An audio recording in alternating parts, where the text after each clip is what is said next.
let's start with the Steelers because they're the team that has moved on from their 1-3 start. They beat the Bills in week 1 and then fell apart.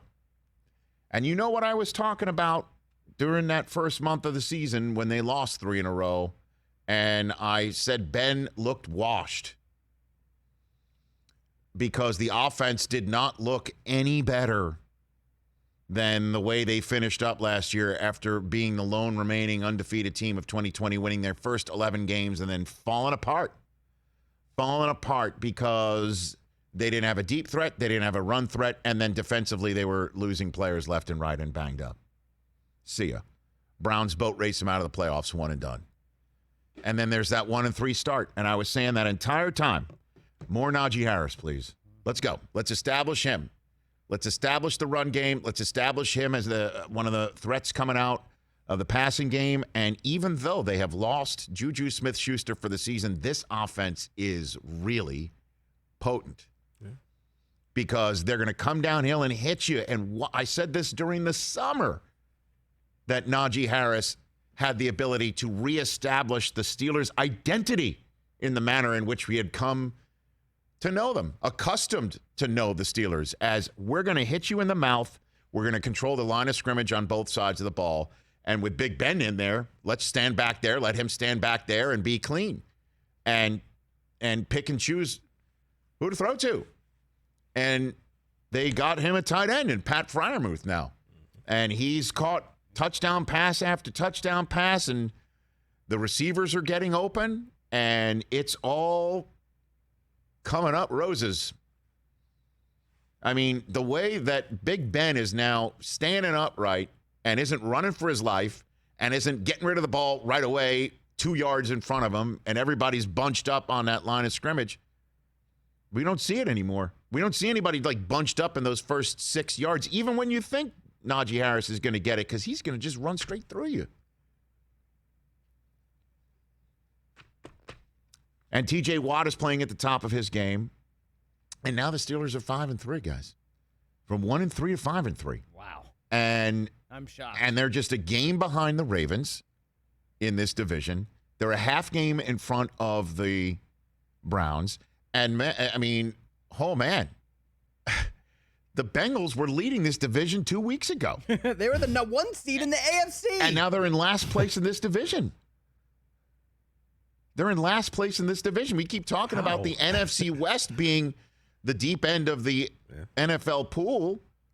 The AFC North's the deep end of the NFL pool. Everybody's above 500. 5-4. 5-4 is good enough for half game out of first place in the AFC East. 5-4 is last place in the AFC North.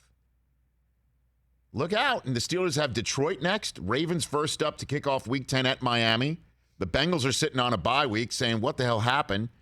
And that Browns-Patriots game couldn't be bigger. Oh, my gosh, that couldn't be bigger. I can't wait for that Week 10 game. That's right there on the marquee, man. 2 5-4 teams going at it.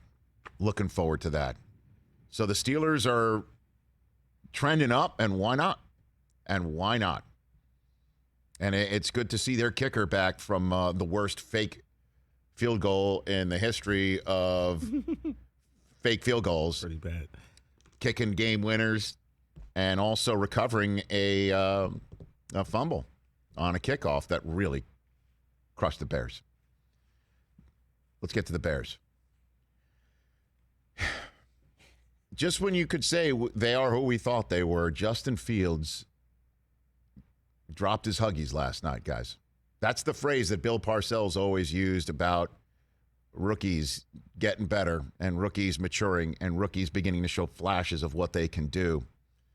Justin Fields dropped his Huggies last night.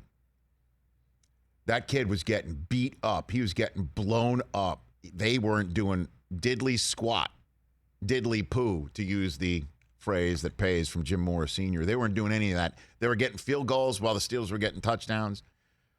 Justin Fields and Ben Roethlisberger each had 63 yards passing in the first half. They couldn't have been any different, 63 yards. It's good to see David Montgomery back. It was good to see that, but it was just looking horrible. And then Justin Fields, bro.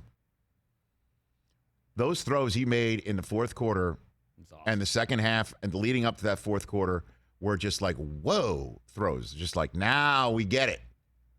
Now we get it. You could see what he could do. He kind of was beginning to put it all together. The game was slowing down a little bit while Allen Robinson, who was on the side of the Chicago offensive milk carton for years, weeks this year, months, and then years. Yeah. Mooney. I'll be honest with you. I'm paid to know about the National Football League and be on top of things. I thought Jimmy Graham was retired. Really? That's how out of the mix he's been. Really? He's on the team. Yep. That's all right. Yep. You know what I'm saying? And Fields was finding them all, man. He missed Jimmy Graham on he didn't throw it high enough for Jimmy Graham, a high point one in the first half for a touchdown. But those throws were on point.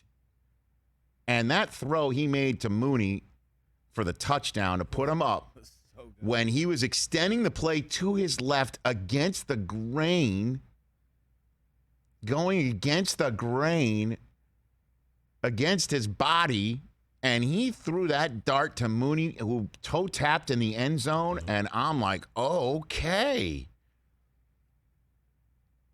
Of course, the Bears then started making mistakes on defense. The number of times they lined up offsides. I mean, come on. And then blew a coverage to allow the Steelers to get on the plus side of the field. I mean, Steelers were deflated.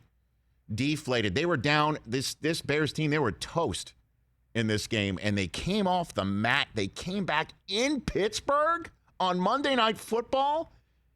In Justin Fields' first nationally televised, whole country sitting around to watch him game since the national championship game against Alabama. And he picked himself off the turf multiple times, figuratively off the mat, and throws his team into the lead like that. Good stuff. I know Bears fans are pissed about the mistakes, and I'm sure they were sitting here this morning thinking that should have been their game. But Justin Fields is the guy, gents. And I spoke to him for the pregame show for Westwood One, and I asked him about the concept of him regressing because he's in there and getting his you-know-what handed to him so much. And he called that a good question.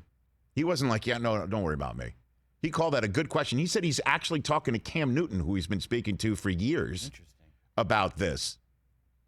Because Cam knows a thing or two about being treated differently because he's a guy who runs outside of the pocket, right? I think we saw that a couple times last night as well. He is taking a beating, and he keeps on ticking, taking the licking and keeps on ticking. The Browns sack him for 9 times, and guess what? He wins his first career start the next week. I mean, he gets his first career win the next week. 9 sacks in his first career start. First career win the next week. Bucks destroy him. I mean, they left him on the side of the road. And here he goes into Pittsburgh and getting lit up. And he made those throws. Got to feel good about that, Bears fans. Hey, you watched all the way to the end. Thanks for that. Watch more right here.